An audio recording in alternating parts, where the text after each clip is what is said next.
Hello, अस्सलाम वालेकुम। तो हम पढ़े थे basic research terminologies.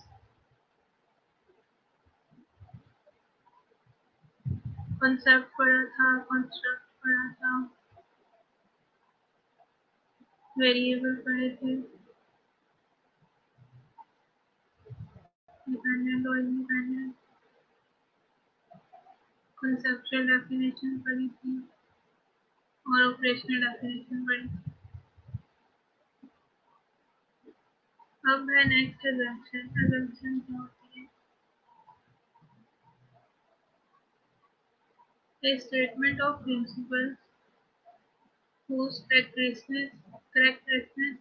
has not been proven but is taken for granted on the basis of logical reasoning.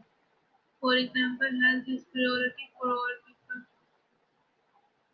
ये इसकी कोई लॉजिकल रीजनिंग नहीं होती, लेकिन इसकी लॉजिकल रीजनिंग होती है। इसकी असम्पशन हम कहते हैं अज्यूम करना। मतलब वो प्रूफ नहीं होती, उसकी कोई प्रिंसिपल्स नहीं होते कि वो किन असूलों पे प्रूव हुई है। बस उसको लॉजिकल रीजनिंग पे हम जो है वो प्रूव कर देते हैं, जैसे कि health is a priority for all people.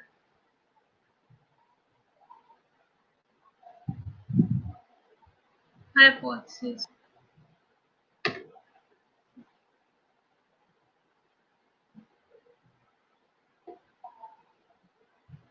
A statement of predicted or expected relationship between the variables of the research.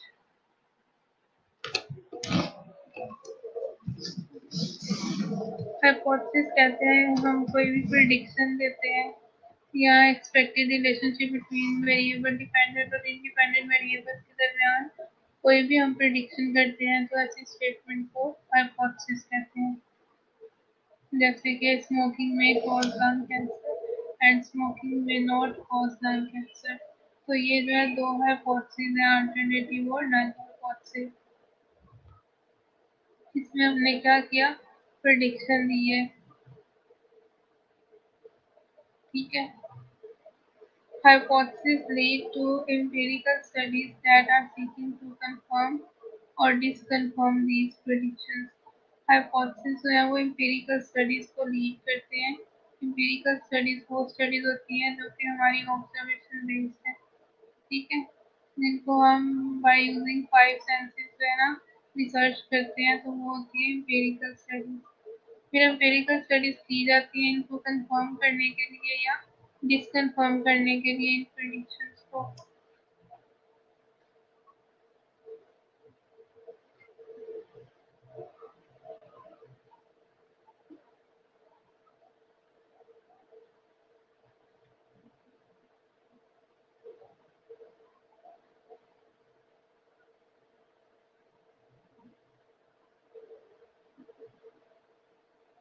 हमने अपना कोर्स बहुत ज़्यादा कवर कर लिया, इसलिए कुछ बच्चों ने कहा था कि रिवाइज करना है, तो रिवाइज कर रहे हैं। ठीक है, हमारा काफ़ी कोर्स कवर हो चुका है।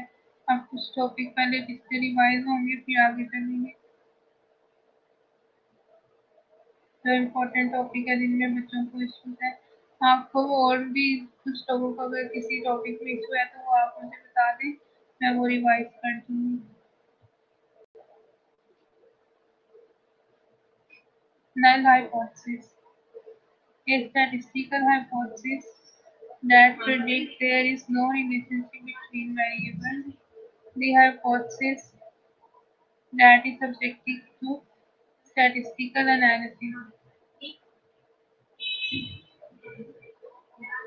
तो नल हाइपोथेसिस जो है वो नो रिलेशनशिप बताता है बिटवीन वेरिएबल, जैसे स्मोकिंग में नॉट कॉज लंग कैंसर, तो हमें नॉट का वर्ड आ गया इसमें।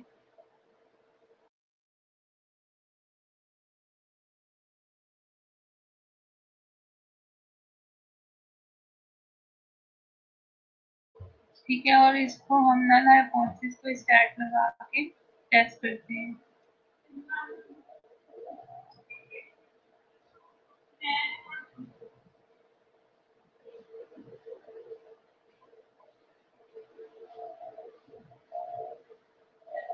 Then next है research hypothesis. An alternative hypothesis to the statistical null hypothesis predicts the researcher's actual expectation about the outcome of a study, also called scientific, substantive and theoretical hypothesis. तो नल का जो alternative होगा उसका alternative होगा alternative hypothesis. नल में हमने कहा no relationship, तो इसमें हम कह देंगे कि रिलेशनशिप है। इसको साइंटिफिक भी कहते हैं, अल्टरनेटिव हाइपोथेसिस भी कहते हैं, रिसर्च हाइपोथेसिस भी कहते हैं। तो इसके ये डिफरेंट नेम्स हैं, नल हाइपोथेसिस, रिसर्च हाइपोथेसिस या अल्टरनेटिव हाइपोथेसिस। नल हाइपोथेसिस का सिर्फ एक ही नाम है, null hypothesis.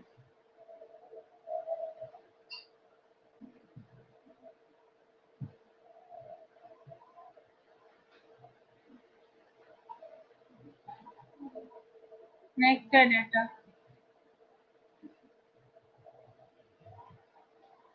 Pieces of information that are collected as they pertain to the study।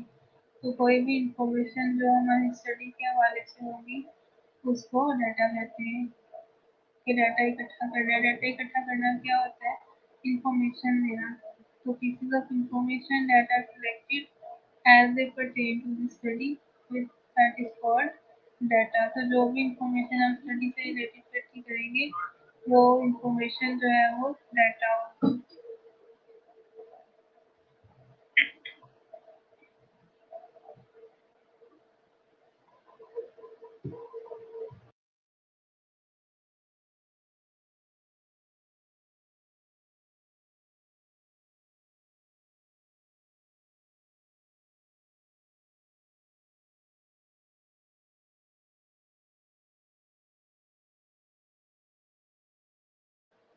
Next है लिमिटेशन।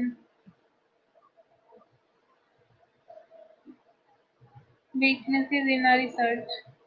रिसर्च के अंदर जो वीकनेस होती है उसको लिमिटेशन कहते हैं।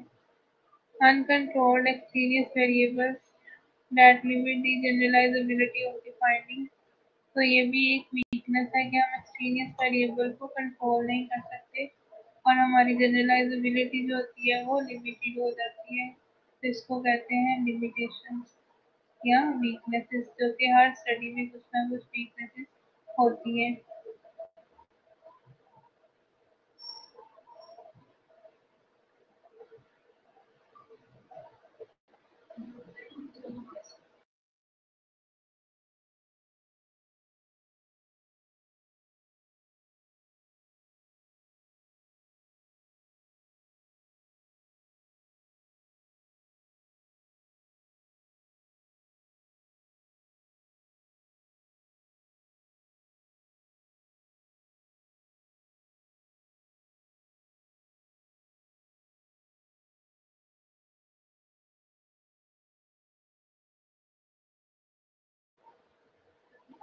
कोई भी इंफॉर्मेशन जो हमारी स्टडी से रिलेटेड होगी उसको डाटा कहते हैं। जैसे कि आप लोग अपने क्वेश्चनियर वर्ड दोगे और टारगेट पॉपुलेशन, स्टडी पॉपुलेशन को उनसे इंफॉर्मेशन लोगे तो वो डाटा होगा। कोई भी इंफॉर्मेशन जो आपकी स्टडी से रिलेटेड होगी उसको डाटा कहते हैं।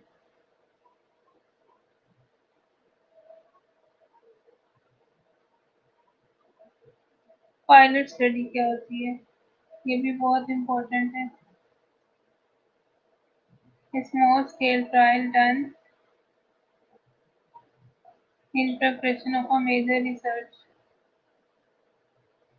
हम एक बड़ी रिसर्च करने से पहले या एक फुल कह लो कि रिसर्च करने से पहले थोड़े से लोगों पे जो है ना रिसर्च करते हैं, उनसे डाटा कलेक्ट करते हैं, तो उसको कहते हैं पायलट स्टडी। 10-20 लोग, 10 लोग, 15 लोगों से पहले डाटा इकट्ठा कर लिया और रिसर्च कर ली तो उसको कहते हैं पायलट स्टडी, जो कि मेजर रिसर्च करने से पहले की जाती है। हाँ जी, अभी तक डाटा क्लियर नहीं हुआ। परटेन टू द स्टडी मतलब स्टडी से रिलेटेड जो होगी। स्टडी मतलब रिसर्च, यहाँ पे स्टडी रिसर्च को कहा गया है। रिसर्च से रिलेटेड जो होगी इंफॉर्मेशन वो सारी डाटा कहलाती है।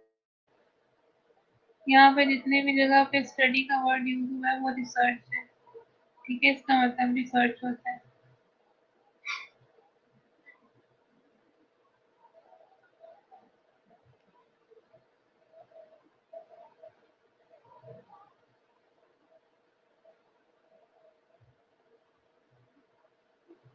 नेक्स्ट है वैलिडिटी।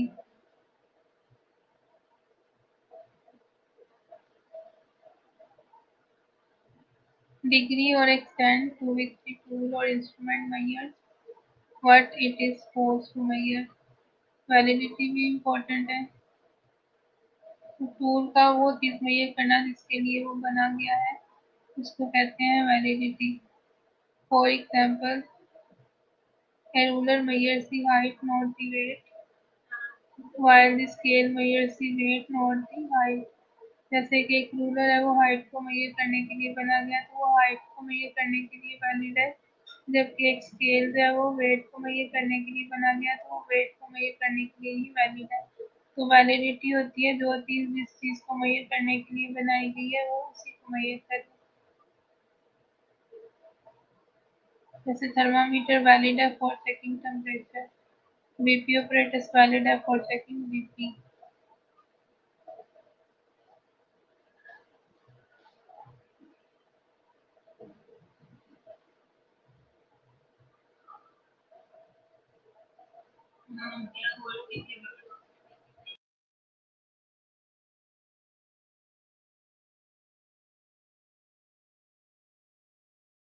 अब आप बताएं कि कौन कौन सी चीजें वैलिड हो सकती हैं, एग्जाम्पल दें मुझे।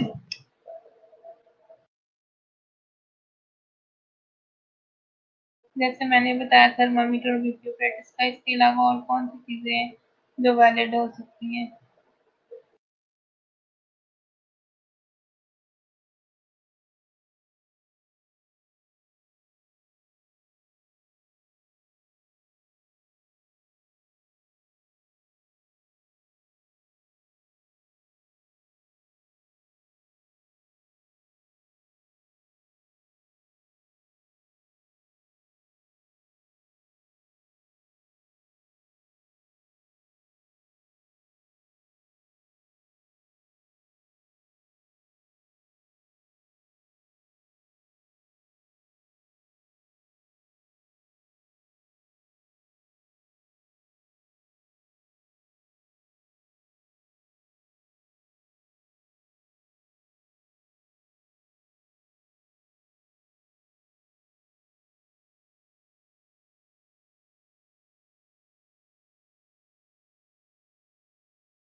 नेक्स्ट है रिलायबिलिटी।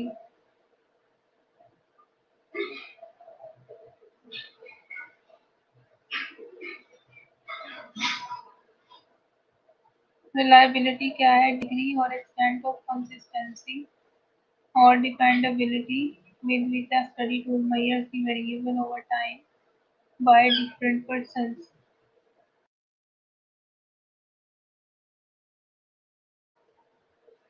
कंसिस्टेंसी की डिग्री को रिलायबिलिटी कहते हैं। मतलब एक ही टूल अगर बार बार किसी चीज को मेजर करे और सेम वैल्यू दे तो वो होगा रिलायबल। यस, गुड, अच्छी एग्जांपल दी है पल्स ऑक्सीमीटर की कि वो वैलिड है टू मेजर ऑक्सीजन सैचुरेशन। सही। तो अब रिलायबिलिटी है कि एक ही अगर हम बार बार इंस्ट्रूमेंट यूज करें एक ही पर्सन पे तो वो सेम रीडिंग दे बार बार। जैसे अगर बीपी चेक किया तो अभी चेक किया 120/80 आया है, 1 मिनट बाद दोबारा चेक करो तो 120/80 आया, इट मीन्स कि वो कंसिस्टेंट है, वो रिलायबल है। लेकिन अगर वो एक बार चेक करने पे आपको 120/80 दे रहा है, दूसरी बार चेक करने पे 160/120 दे रहा है तो वो रिलायबल नहीं है क्योंकि उसकी रीडिंग में कंसिस्टेंसी नहीं है। तो बार बार चेक करने पे अगर मेरे वेरिएबल्स जो है वो सेम रीडिंग दे तो वो क्या होते हैं? रिलायबल होता है इंस्ट्रूमेंट।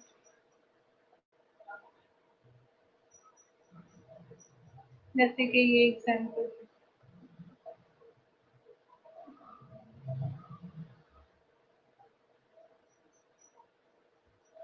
रिलायबिलिटी की और कौन कौन सी एग्जाम्पल हो सकती है?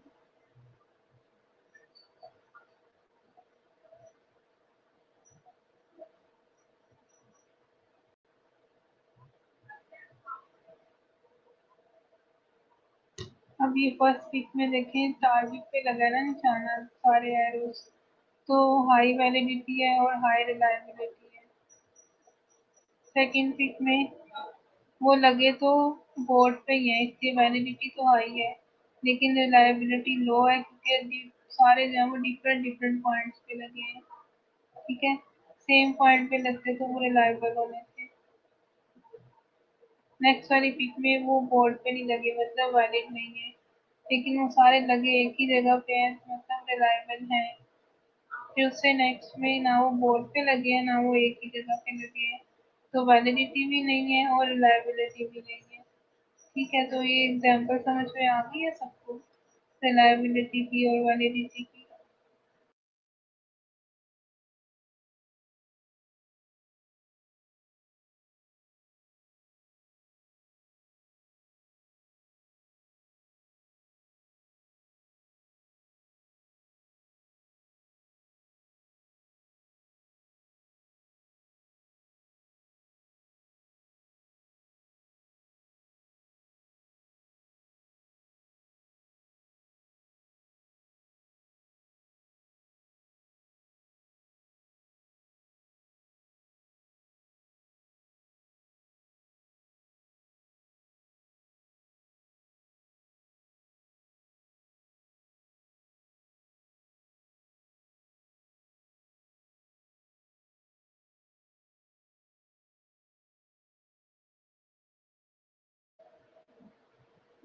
हाँ, ये सही क्वेश्चन पूछा आपने कि जो भी टूल ठीक काम कर रहा होगा वो रिलायबल होगा, तो इसका मतलब नहीं, जो खराब भी होगा वो भी रिलायबल हो सकता है अगर वो सेम रीडिंग दे तो। जैसे बीपी ऑपरेटर्स है तो खराब, लेकिन वो रीडिंग हर बार सेम दे रहा है, तो वो रिलायबल तो होगा लेकिन वो खराब भी होगा। सपोज 160 120 रीडिंग दे रहा है वो, और दूसरी बार चेक करने में भी 160 120 रीडिंग दी है उसने, हालांकि पेशेंट की जो है वो बीपी नॉर्मल है, तो वो रिलायबल तो है लेकिन वो खराब भी है। तो रिलायबिलिटी सिर्फ कंसिस्टेंसी बताती है, वो ये नहीं बताती कि इंस्ट्रूमेंट सही है या खराब है।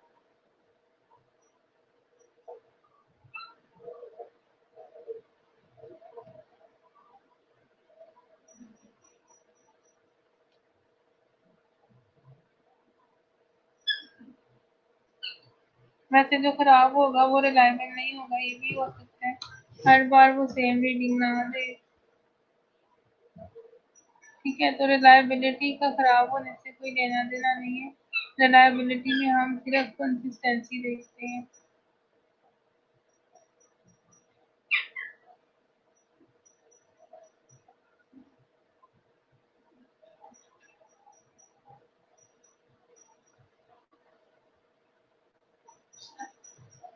नेक्स्ट है पॉपुलेशन।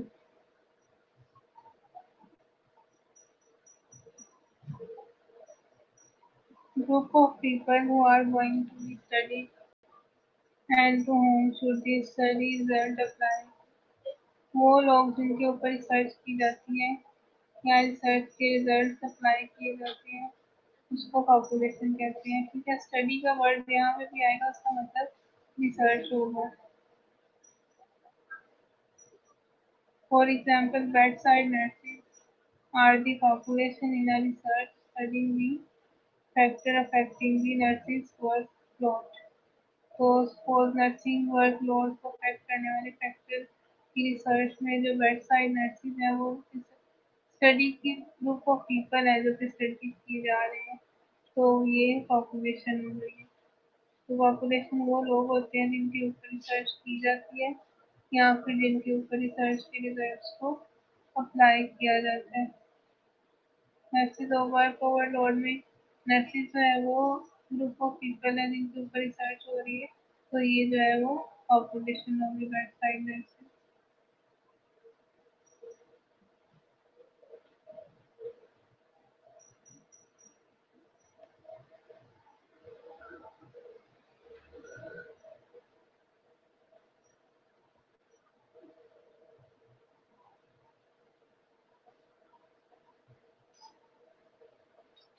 नेक्स्ट आ जाता है सैंपल।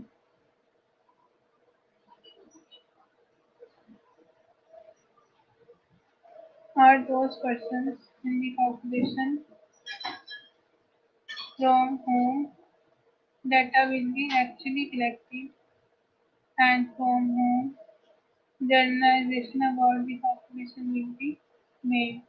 तो सैंपल वो लोग होते हैं जिनसे एक्चुअल में डाटा कलेक्ट किया जाता है। पॉपुलेशन के अंदर से थोड़े से लोगों को जब ले लिया जाता है तो उसको सैंपल कहते हैं। जैसे पार्ट ऑफ दी होल कह लो, होल का थोड़ा सा पार्ट है उसको सैंपल कहते हैं। हम बॉडी में से भी तो देखो जब ब्लड सैंपल लेते हैं तो पूरा ब्लड नहीं लेते, सिर्फ 4 to 5 तक ले लेते हैं। तो वो सैंपल क्या होता है, थोड़ा सा पार्ट होता है पॉपुलेशन का, जिसको जो हम लेते हैं देखने के लिए कि पॉपुलेशन कैसी है।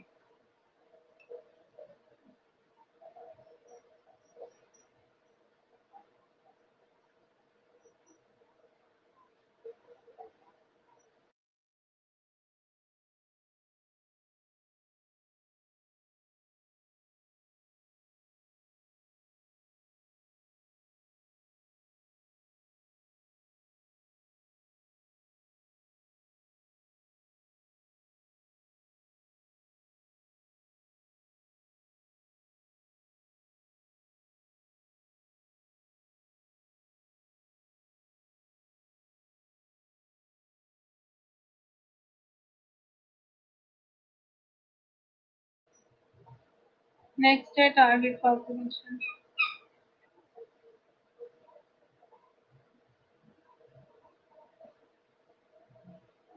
The entire group of people or objects to which the researcher wishes to generalize the findings of a study। वो सारे लोग जिनके ऊपर रिसर्चर अपनी स्टडी की फाइंडिंग्स को जनरलाइज करना चाह रहे हैं वो टारगेट पॉपुलेशन होगी। जैसे कि अगर आप डायबिटीज की नॉलेज चेक करना चाह रहे हो तो आपकी टारगेट पॉपुलेशन होगी सारे डायबिटिक पेशेंट जितने भी है लाहौर में। लेकिन आप लाहौर के सारे डायबिटिक पेशेंट से डाटा इकट्ठा नहीं करोगे, आप सैंपल सिलेक्ट करोगे और थोड़े से लोगों से डाटा इकट्ठा करोगे, लेकिन रिजल्ट्स को आप पूरे टारगेट पॉपुलेशन पे जनरलाइज कर दोगे सारे डायबिटिक पेशेंट्स के ऊपर। ठीक है, तो टारगेट पॉपुलेशन वो पॉपुलेशन होती है जिसके ऊपर रिजल्ट्स की फाइंडिंग्स जो है वो जनरलाइज की जाती है।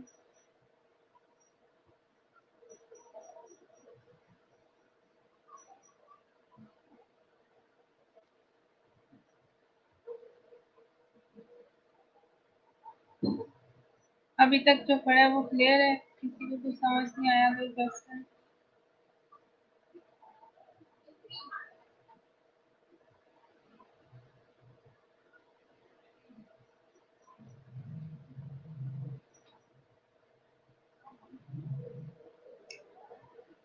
If you don't mind, can you turn?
Next, accessible population.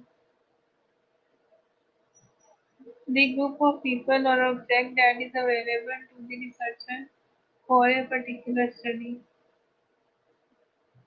Accessible population वो जो कि आपके पास एक्सेस है स्टडी करने के लिए, रिसर्च करने के लिए, उसको accessible population कहते हैं।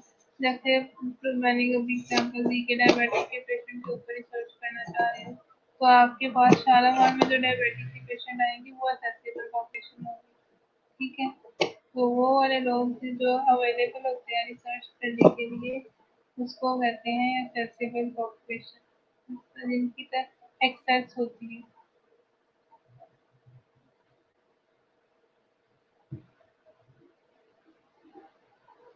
ये सैम्पलिंग पॉपुलेशन या एक्सेसिबल पॉपुलेशन सेम ही होती है। टारगेट पॉपुलेशन सारे डायबिटिक पेशेंट, एक्सेसिबल पॉपुलेशन या सैंपल पॉपुलेशन वो जो शालामार में आते हैं, और सैंपल वो उनमें से और थोड़े से वो सिलेक्ट करेंगे। ये भी वही बताएगी, ये पॉपुलेशन, टारगेट पॉपुलेशन और स्टडी पॉपुलेशन जो आप स्टडी करेंगे।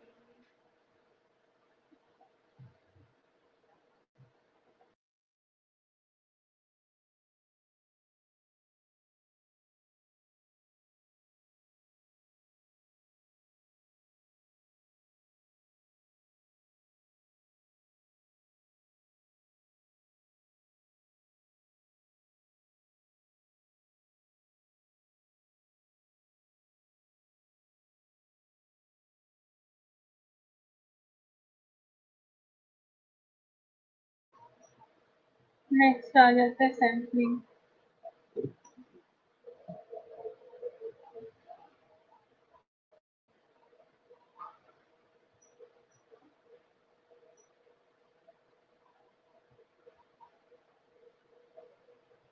हाँ, एक्सेसिबल पॉपुलेशन को सैम्पलिंग पॉपुलेशन भी कहते हैं।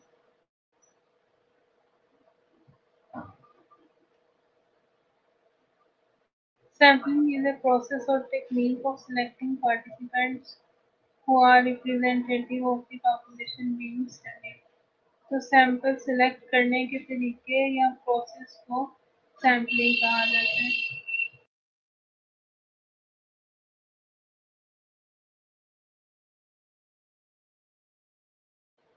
कौन से प्रोसेस या कौन सी टेक्निक को यूज करते हुए सैंपल सिलेक्ट करना है, इसको कहते हैं सैम्पलिंग। डिफरेंट सैम्पलिंग टेक्निक है, कन्वीनियंट सैम्पलिंग टेक्निक हो गई, रैंडम सैम्पलिंग टेक्निक हो गई, ठीक है। तो बेसिकली ये प्रोबेबिलिटी सैम्पलिंग और नॉन प्रोबेबिलिटी सैम्पलिंग दो मेन टेक्निक्स है होती है।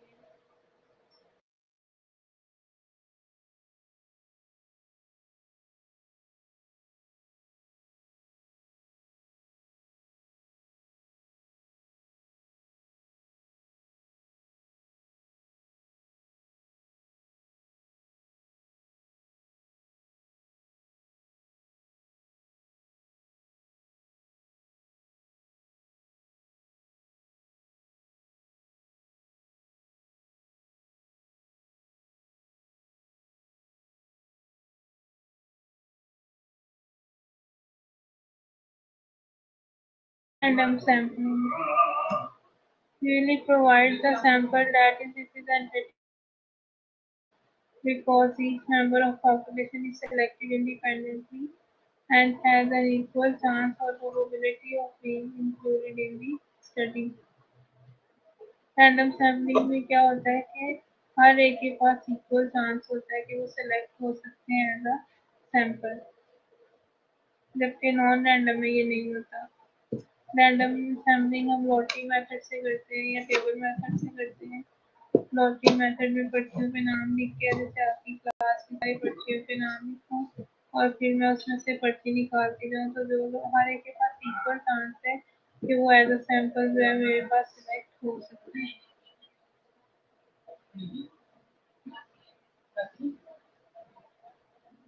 In quantitative research, random and non-random samples are used. Quantitative में रैंडम और नॉन रैंडम सैंपल जो है वो यूज होते हैं। रिसर्च डिजाइन नेक्स्ट है।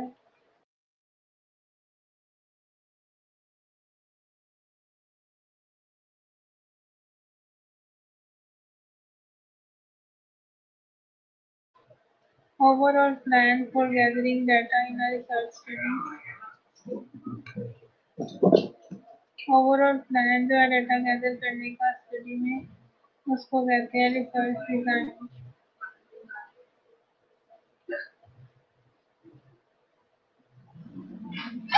ठीक है, प्लान में किस तरह से करना है,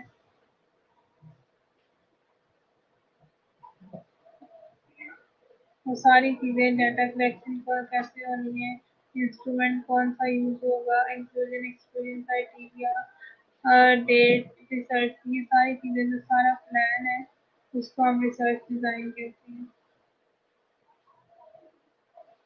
रैंडम सैंपल में एक हम लॉटरी मेथड करते हैं और एक टेबल मेथड होता है। टेबल बना होता है, उसके ऊपर नंबर लिखे होते हैं, तो जो नंबर जिस पार्टिसिपेंट से आए उसको एज अ सैंपल सिलेक्ट कर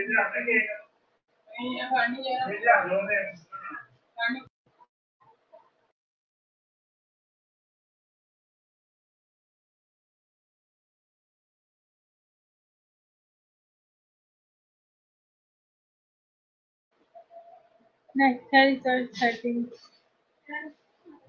setting is the location in which the study is conducted. Setting क्या है? लोकेशन है जहाँ पे स्टडी को कंडक्ट किया जाता है। There are three common settings for conducting research और रिसर्च को कंडक्ट करने के लिए तीन सेटिंग यूज की जाती है: natural, partially controlled and highly controlled.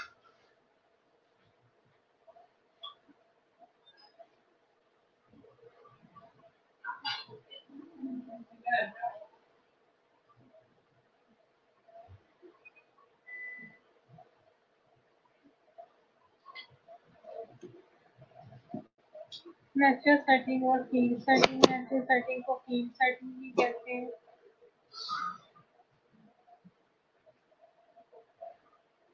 A natural setting or field setting is an uncontrolled real life situation or environment। Real life situation जो होती है या फील्ड सेटिंग उसको कहते हैं नेचुरल सेटिंग को। जो रियल लाइफ सिचुएशन होती है या रियल लाइफ एनवायरनमेंट जो होगा कोई मैनिपुलेशन नहीं होगी, उसको कहेंगे natural setting.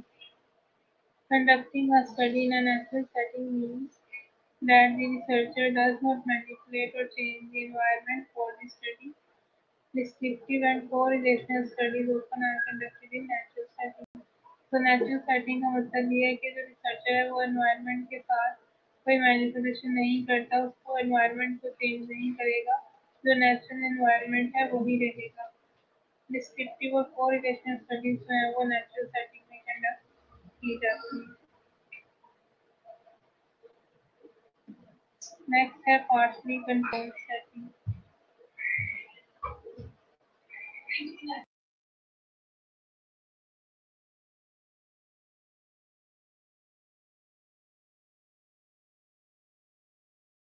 Partially controlled setting is an environment that the researcher has manipulated or modified in some way।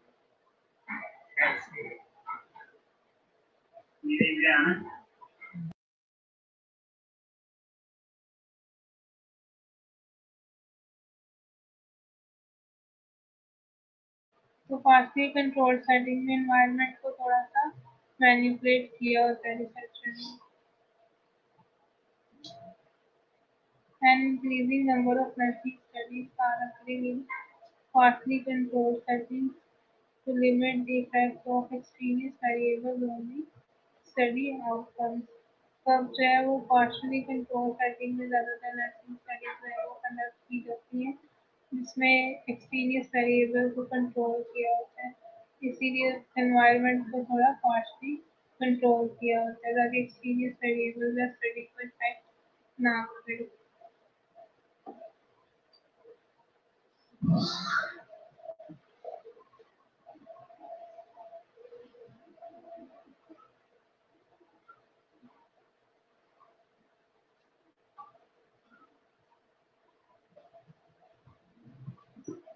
उसके बाद आ जाता है हाईली कंट्रोल्ड सेटिंग।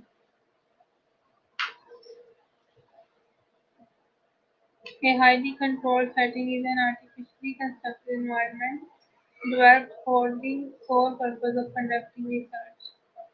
ये हाईली कंट्रोल एनवायरनमेंट सिर्फ और सिर्फ रिसर्च कंडक्ट करने के पर्पज से ही बनाया जाता है और आर्टिफिशियल एनवायरनमेंट क्रिएट किया जाता है।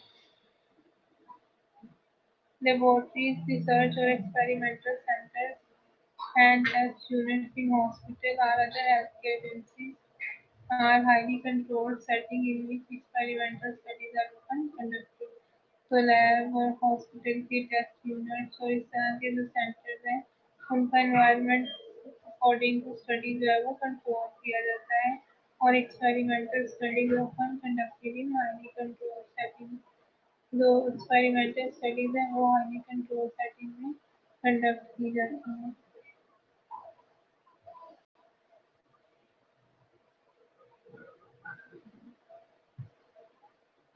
Study intervention for the experimental and experimental studies examine the effect of an independent variable or intervention on a dependent variable or outcome. Study intervention मतलब कोई ना कोई ट्रीटमेंट करना रिसर्च में, इसमें इंडिपेंडेंट वेरिएबल को इंटरवेंशन किया जाता है और उसका इफेक्ट देखा जाता है डिपेंडेंट वेरिएबल के ऊपर।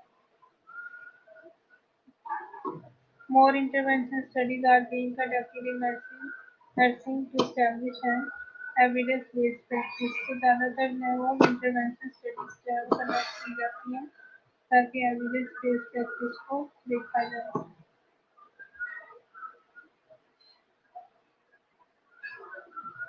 Controlling the development and implementation of a study intervention increase the validity of the study design and credibility of the findings.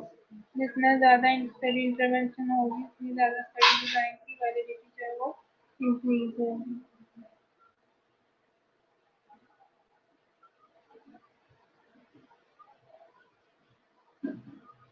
Study intervention needs to be clearly emphasized, well consistently implemented and examined for effectiveness through quality measure of the dependent variable।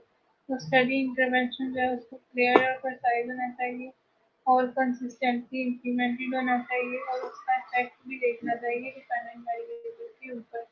जैसे intervention में मैंने example दी थी पहले कि हम Panadol का effect देखना चाह रहे हैं, तो स्टडी इंटरवेंशन में पैनाडोल जो है वो इंटरवेंशन है या ट्रीटमेंट है, तो कितनी डोज देनी है, कब कब देनी है, कैसे देनी है, कितने पार्टिसिपेंट्स को देनी है, ये सारी चीज़ें जो है वो पहले से डिज़ाइन होनी चाहिए और फिर उसका इफेक्ट कितना आया ये भी।